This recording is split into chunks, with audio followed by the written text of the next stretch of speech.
नमस्कार, good morning. आपके अपनी यूट्यूब चैनल ऑनलाइन स्ट्रीम में आप सबका स्वागत है।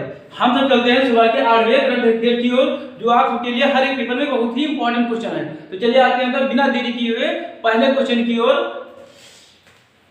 यूएई की छह कंपनियों ने भारत के किस प्रदेश में 18,500 करोड़ निवेश करने का साइन किया है? जो अभी हाल में यूएई के द्वारा 18,590 करोड़ का निवेश करने का किस प्रदेश में साइन किया है? तो उत्तर प्रदेश।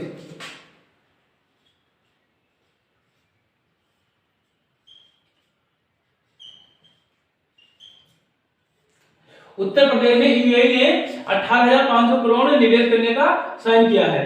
तो चलिए आते हैं तो दूसरे क्वेश्चन की ओर। बहुत चुनाव आयोग ने बिहार में किस सिंगर को अपना आइकन बनाया है?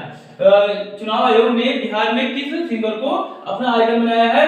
तो सिंगर मैथिली ठाकुर जी को बिहार के चुनाव आयोग ने अपना आइकन घोषित किया है।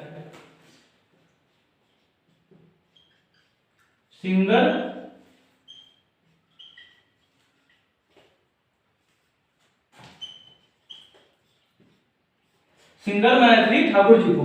चलिए आते हैं हम सब तीसरे क्वेश्चन की, जो आप सबको बहुत ही इंपॉर्टेंट क्वेश्चन है। आप सब ये सब इंपॉर्टेंट क्वेश्चन में डाल दीजिएगा। हाल ही में किस देश ने अपने टीम के चयन के लिए डेक्सा टेस्ट को अनिवार्य किया है? अभी हाल में भारत ने डेक्सा टेस्ट को अपनी टीम के लिए अनिवार्य किया है। इसके पहले योयो था। योयो और डेक्सा टेस्ट दोनों होंगे।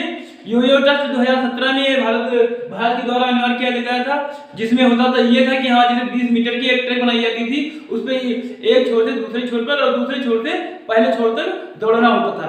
लेकिन डेक्सा टेस्ट में होगा हड्डियों का इसमें हड्डियों की माप की जाएगी कि कितना कैल्शियम होता है, कितनी पानी है, ये सब इसमें माप किया जाता है डेक्सा टेस्ट से। तो डेक्सा टेस्ट की फुल फॉर्म होता है ड्यूअल एनर्जी एक्सरे आर्ज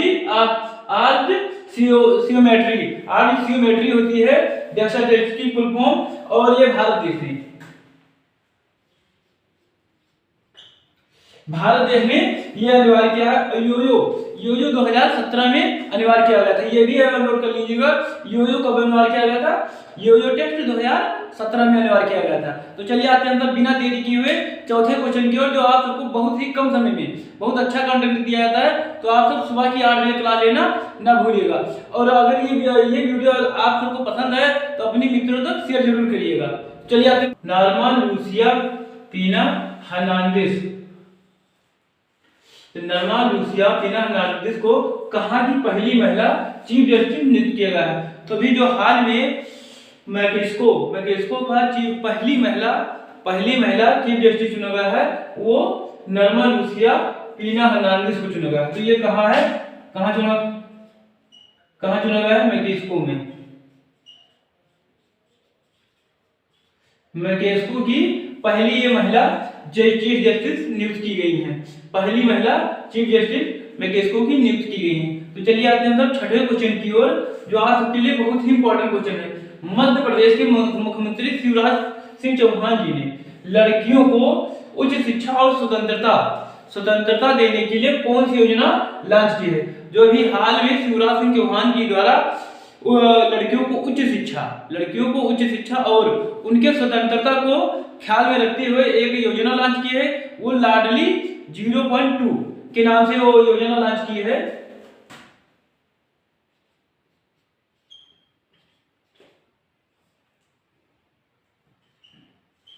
लाडली 2.0 अभी हाल में शिवराज सिंह चौहान जी द्वारा ये लॉन्च किया गया है, जिसमें ये ख्याल रखा है लड़कियों की उच्च शिक्षा और उनके स्वतंत्रता को इस योजना के द्वारा ख्याल रखा जाएगा। तो हम लोग चलते हैं छठवें क्वेश्चन की ओर। प्रधानमंत्री नरेंद्र मोदी द्वारा किस प्रदेश के मानगढ़ धाम को राष्ट्रीय स्मारक घोषित किया गया है? जो भी हाल में प्रधानमंत्री नरेंद्र मोदी के द्वारा मानगढ़ धाम को राष्ट्रीय स्मारक घोषित किया गया है। तो मानगढ़ इतना फेमस क्यों है? जो 1913 में अंग्रेजों द्वारा आदिवासी 1500 आदिवासियों को एक साथ मार दिया गया था, इसीलिए मानगढ़ धाम बनाया गया। अब उसी को राष्ट्रीय स्मारक घोषित किया गया है। तो ये किस प्रदेश में है? तो ये राजस्थान है।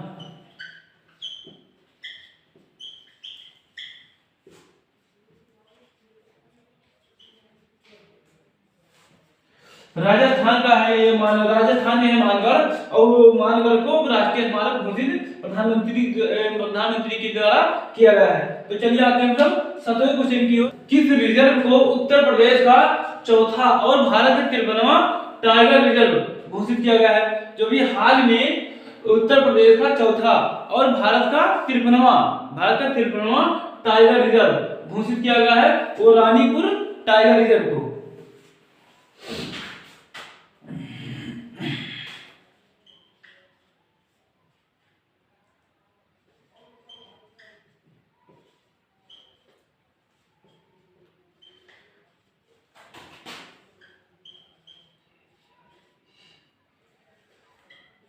Ranipur tiger reserve.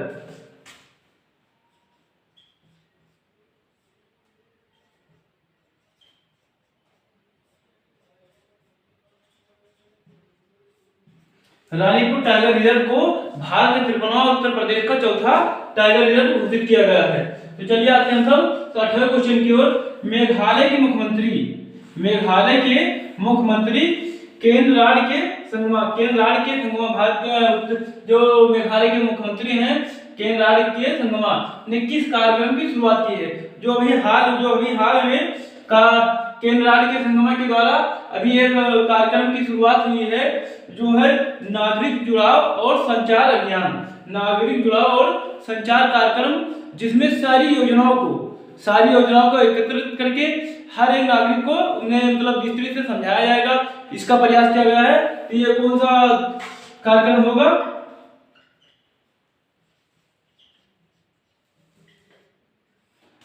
नागरिक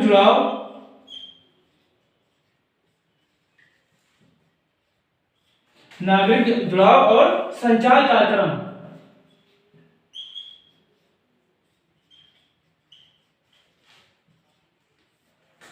नागरिक जुड़ाव और संचार कार्यक्रम की शुरुआत हुई है मेघालय के मुख्यमंत्री केंद्र राज्य के संगमा के द्वारा।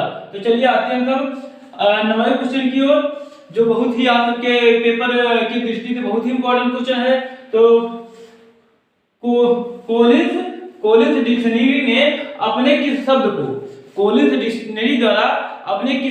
को वर्ड ऑफ द ईयर 2022 के लिए नामित किया गया है? कॉलिंस डिक्शनरी द्वारा जो भी हाल में वर्ड ऑफ द ईयर 2022 के लिए नामित किया गया है, वो परमारिसिस को अभी हाल में नामित किया गया है।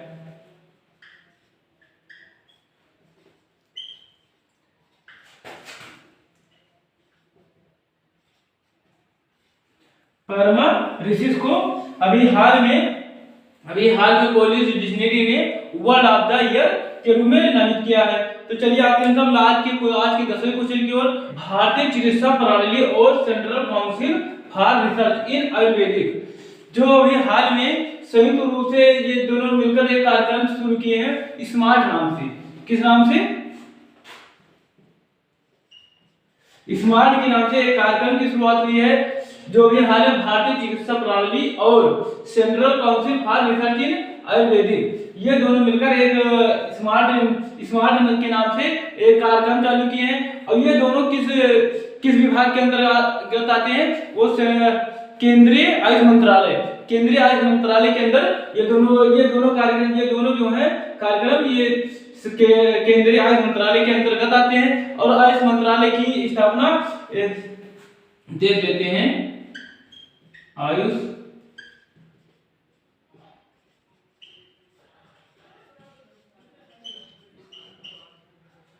मंत्रालय की स्थापना जो हुई थी 14 नवंबर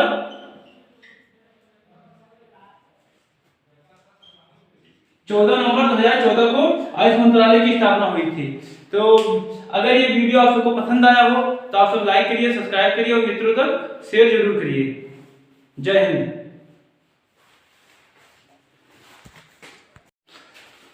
तो हम सब चलते हैं लास्ट क्वेश्चन की ओर, जो आपके लिए बहुत ही इंपॉर्टेंट क्वेश्चन है। भारतीय चिकित्सा प्रणाली और central council for research in Ayurvedic, भारतीय चिकित्सा प्रणाली और central council for research in Ayurvedic program संयुक्त रूप से किस कार्यक्रम की शुरुआत की है? जो भी हाल में लॉन्च किए हैं ये दोनों मिलके, वो स्मार्ट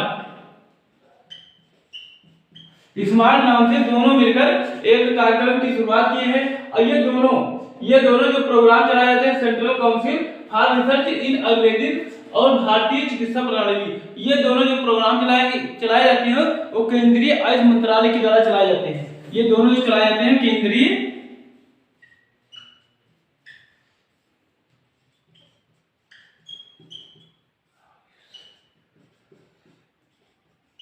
केंद्रीय आयुष मंत्रालय के द्वारा चलाए जाते हैं। केंद्रीय आयुष मंत्रालय की स्थापना कब हुई थी? 9 नवंबर